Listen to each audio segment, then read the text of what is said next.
Hello everyone and welcome to the channel. We live in a world where China reports decent GDP growth, builds factories faster than Europe approves a permit, and yet global capital quietly looks for the exit. On paper, it is the engine of the world economy. In practice, it is an over-revved motor that no one fully trusts anymore. If you remember only one thing from this video, let it be this. The future of global industry is being decided in a very messy divorce between China and the old global conveyor belt model, and divorces are always expensive for everyone involved, including us here in Europe. Let's start with the basics. China is still one of the main pillars of global growth. Officially, the economy grew by about 5% last year, roughly in line with Beijing's target, after 5.2% in 2023. In purchasing power terms, China already accounts for close to a fifth of global GDP and close to a third of world manufacturing output. On the surface, this looks stable. Factories running, ports loaded, exports flowing. Behind this stable facade, you have a property sector that once drove perhaps a quarter of China's GDP directly and indirectly, now stuck in a long, slow crisis. Developers default, half-finished towers stand as concrete monuments to misallocated credit, and land sales that used to feed local budgets have collapsed. At the same time, local governments are sitting on huge hidden debts. Through financing vehicles, they borrowed tens of trillions of yuan to build roads, stadiums, industrial parks, and whatever else looked good in a 5-year plan. Depending on the estimate, this pile is somewhere between a third and half of China's GDP. Servicing this mountain quietly eats regional budgets that were supposed to fund schools, hospitals, and social support. Add to this a labor market that looks fine in official averages, but breaks down by age. Overall urban unemployment hovers around 5%. But among young people aged 16 to 24, even after Beijing changed the methodology to exclude students, the jobless rate still sits in the mid-teens and only recently came down from peaks above 20%. For a system that promises stability in exchange for obedience, that is not a comfortable number. And finally, the clearest signal of trust, foreign direct investment. For decades, money flooded into China. Now the direction is wobbling. Net FDI has fallen sharply, with some periods even showing net outflows for the first time in decades, and 2023 saw one of the weakest FDI performances since the late 1990s. This is the part no politician wants to explain on TV. You can keep reporting 5% growth, but if capital quietly decides it doesn't believe the story anymore, the whole model has to change. China's growth model was simple and brutal: cheap labor, imported technology, huge investment in infrastructure, and permanent export access to US and EU markets. Credit expanded, property boomed, and the state managed the whole process from the top. It worked as long as three conditions held. Western demand was strong, global trade routes were open, and trust in the stability of the system was high. Western consumers are over-leveraged and tired, interest rates are higher, and political tolerance for importing deflation from Chinese factories is shrinking.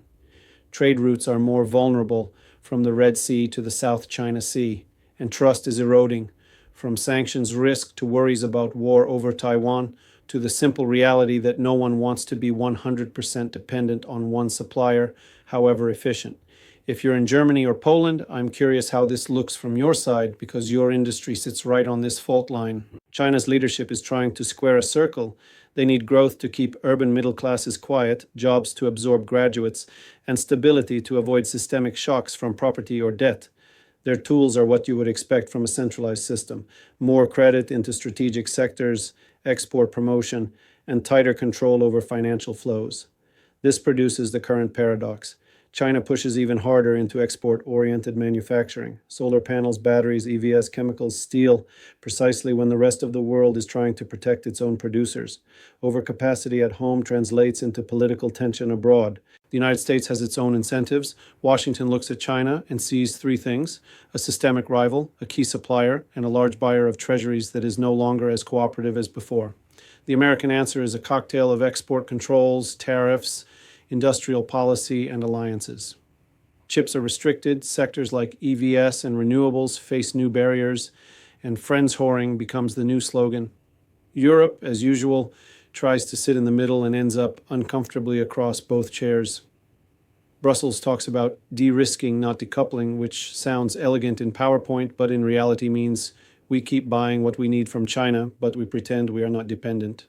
Anti-subsidy investigations into Chinese EVs run in parallel with record imports of Chinese solar modules that allow EU climate targets to appear marginally realistic. Russia watches this and sees an opportunity, redirect commodities east, deepen energy ties with China, and position itself as a junior partner in an emerging non-Western bloc.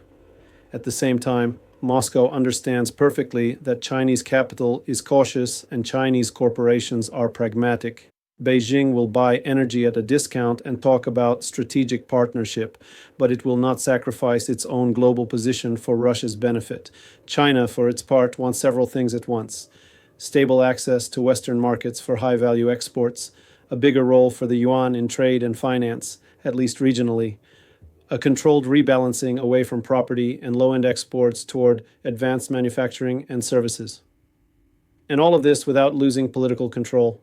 If you remember only one thing from this part, let it be this: when a system wants incompatible things, it pays in the currency of volatility. For 30 years, we had a simple story: design in the US or EU, produce in China, ship everywhere.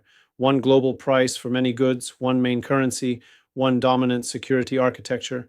It was not fair, but it was predictable. That era is ending. We now see three big shifts at the same time. First, China plus one.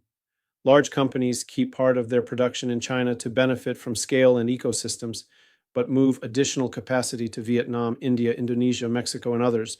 It is not about love for democracy or values. It is simple risk management, diversify supply chains, arbitrage wages, and reduce exposure to sanctions or conflict scenarios. Second, regionalization. Production moves closer to final markets. The US tries to rebuild some industrial capacity in North America, using Mexico as a labor base. The EU talks about strategic autonomy and subsidizes local factories in chips, batteries, hydrogen, anything that can be branded as green or strategic. Many countries push for more local processing of raw materials, from aluminium to petrochemicals. Third, fragmentation of rules. Instead of one global trade regime, we get overlapping clubs, BRICS, new regional banks, currency swap lines, bilateral deals. Each bloc tries to write its own standards, secure its own critical materials, and weaponize access when necessary. This is the part no politician wants to explain on TV. The world is not converging toward one model. It is diverging into several incompatible ones, and your energy bill, your mortgage rate, and your job are caught in the gap between them. Inside China, the state has three levers. It can stimulate investment again, mostly by pushing banks to finance more infrastructure, manufacturing, and new productive forces. It can support consumption modestly, but large-scale cash transfers are ideologically uncomfortable. And it can tighten control over capital flows and data to prevent panic. The cost of this stabilization is rising. Every extra yuan of credit creates less growth. Every new bridge or industrial park produces less real demand. Property cannot be used as a growth engine like before, but cannot be allowed to crash fully either, because local finances and household wealth are tied to it. Abroad, the perception is shifting. Investors look at declining FDI, at legal changes, at geopolitical risk, and quietly move incremental money elsewhere. Production lines for medium tech goods, textiles, basic electronics, and some auto components migrate to the cheap belt from Vietnam and India to Bangladesh, Mexico, and parts of Africa. The brain of the system, design, software, high-end machinery, still sits in the US, EU, Japan, and Korea. The dirt, pollution, low wages, basic assembly is increasingly shared between China and the new cheap belt. If you're in Southern Europe, does this match your reality or the Brussels fantasy about inclusive green growth? First, prices. The end of the super cheap Chinese conveyor means volatility. Some goods may get more expensive as supply chains become redundant and security-driven instead of efficiency-driven. Others will become cheaper because new producers undercut everyone to gain market share. Expect a choppy mix, not a smooth trend. Second, jobs.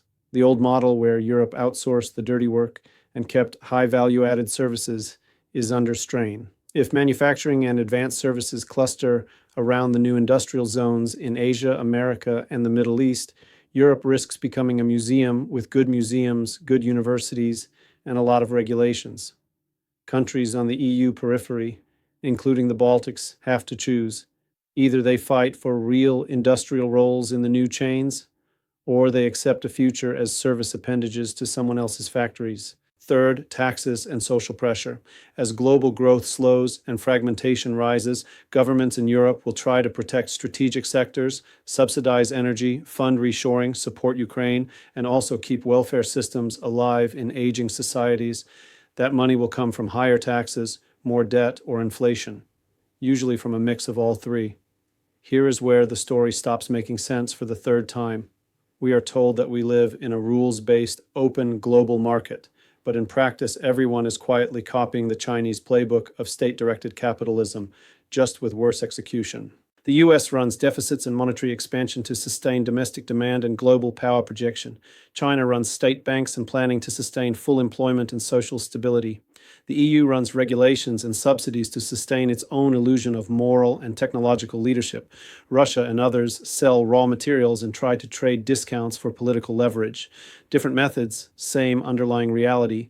The free market is being replaced by strategic allocation. For households and small businesses, the result is simple and unpleasant, more unpredictability and less room to maneuver. Planning a mortgage, an investment, or a small export business in this environment feels like planning a voyage where the charts are being redrawn mid-journey. If you remember only one thing from this whole episode, let it be this. Globalization is not dying. It is mutating into a competition between closed or semi-closed systems. China's crisis of trust is just the most visible symptom of that mutation. China will not implode tomorrow. It still has enormous industrial capacity, a disciplined bureaucracy, large reserves, and the advantage of having started this game earlier than most. But the old model of infinite growth through exports and construction is finished. What we see now is a managed descent from that model into something more closed, more controlled, and more volatile.